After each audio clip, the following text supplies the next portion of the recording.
नमस्कार दोस्तों, स्वागत है आपका इस क्लिनिकल प्रेजेंटेशन में। आज हम बात करने वाले हैं हाइपोथायराइडिज्म के बारे में। एक ऐसी बीमारी जो आज के समय में काफ़ी आम हो चुकी है, लेकिन अगर इसे समय पर पहचाना न जाए तो यह कई गंभीर जटिलताओं का कारण बन सकती है। इस वीडियो में हम इस विषय को एक संपूर्ण क्लिनिकल दृष्टिकोण से समझेंगे। इसके कारण, रोगजनन, लक्षण, जांच और उपचार। इस वीडियो में हम 5 मुख्य बातों को समझेंगे। सबसे पहले हाइपोथायराइडिज्म की परिभाषा और प्रकार, फिर इसके कारण और शरीर में इसके विकसित होने की प्रक्रिया, इसके बाद इसके लक्षण और संभावित जटिलताएं। फिर आवश्यक जांचों के बारे में बात करेंगे, जैसे TSH और फ्री T4, और अंत में इसके उपचार और प्रबंधन को समझेंगे। सबसे पहले समझते हैं कि थायराइड ग्रंथि क्या करती है। थायराइड हमारी गर्दन में स्थित एक तितली के आकार की अंतःस्रावी ग्रंथि है जो 2 महत्वपूर्ण हार्मोन बनाती है, T3 ट्राइआयोडोथायरोनिन और T4 थायरॉक्सिन।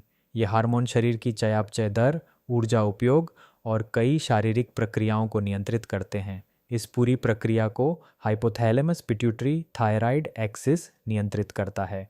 पिट्यूटरी ग्रंथि से TSH निकलता है जो थायराइड को हार्मोन बनाने के लिए उत्तेजित करता है। जब थायराइड पर्याप्त हार्मोन नहीं बना पाती तब पिट्यूटरी अधिक TSH बनाती है और यही बढ़ा हुआ TSH हाइपोथायराइडिज्म की पहचान होता है।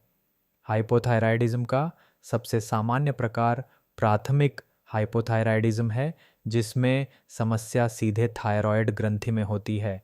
इसका सबसे सामान्य कारण हाशिमोटो थायराइडाइटिस है, जो एक ऑटोइम्यून बीमारी है। इसमें शरीर की प्रतिरक्षा प्रणाली थायराइड ग्रंथि को नुकसान पहुंचाती है, जिससे धीरे धीरे इसकी कार्यक्षमता कम हो जाती है। दूसरा महत्वपूर्ण कारण आयोडीन की कमी है, क्योंकि थायराइड हार्मोन के निर्माण के लिए आयोडीन आवश्यक होता है।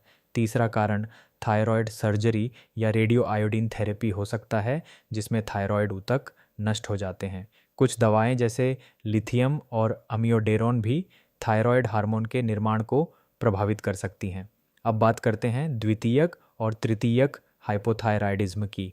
द्वितीयक हाइपोथायराइडिज्म में समस्या पिट्यूटरी ग्रंथि में होती है, जिससे TSH का स्राव कम हो जाता है और थायराइड पर्याप्त हार्मोन नहीं बना पाती।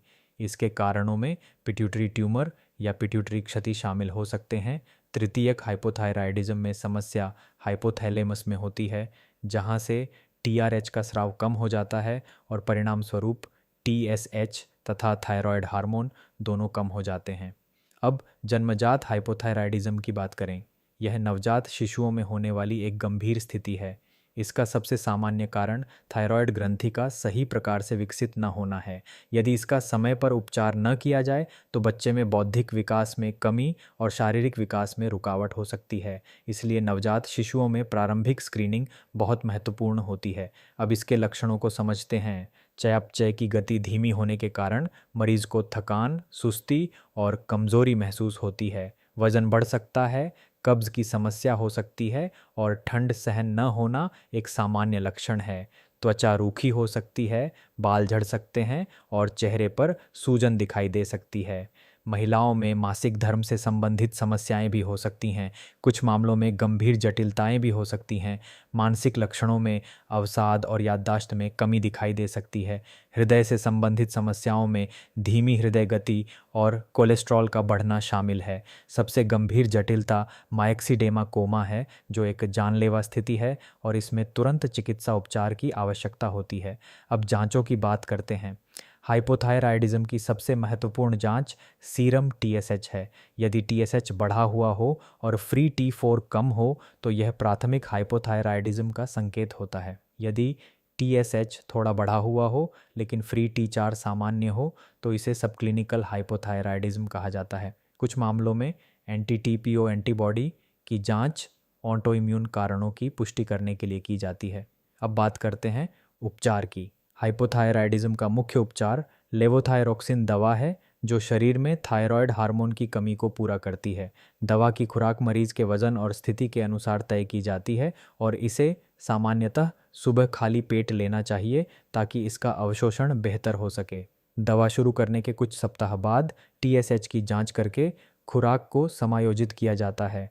कुछ विशेष परिस्थितियों में अतिरिक्त ध्यान देना आवश्यक होता है। आयोडीन की कमी वाले क्षेत्रों में आयोडीन युक्त नमक का उपयोग महत्वपूर्ण है। जन्मजात हाइपोथायराइडिज्म में उपचार जीवन के शुरुआती हफ्तों में शुरू करना जरूरी होता है ताकि मस्तिष्क का विकास प्रभावित ना हो। अंत में कुछ महत्वपूर्ण बातें याद रखें। समय पर पहचान और सही उपचार से हाइपोथायराइडिज्म को आसानी से नियंत्रित किया जा सकता है। दवा को नियमित रूप से लेना आवश्यक है और बिना डॉक्टर की सलाह के इसे बंद नहीं करना चाहिए। साथ ही नियमित जांच और फॉलोअप भी बहुत ज़रूरी है। सही उपचार के साथ मरीज पूरी तरह सामान्य जीवन जी सकते हैं। अगर आपको यह जानकारी उपयोगी लगी हो तो वीडियो को लाइक करें और चैनल को सब्सक्राइब करना न भूलें। धन्यवाद।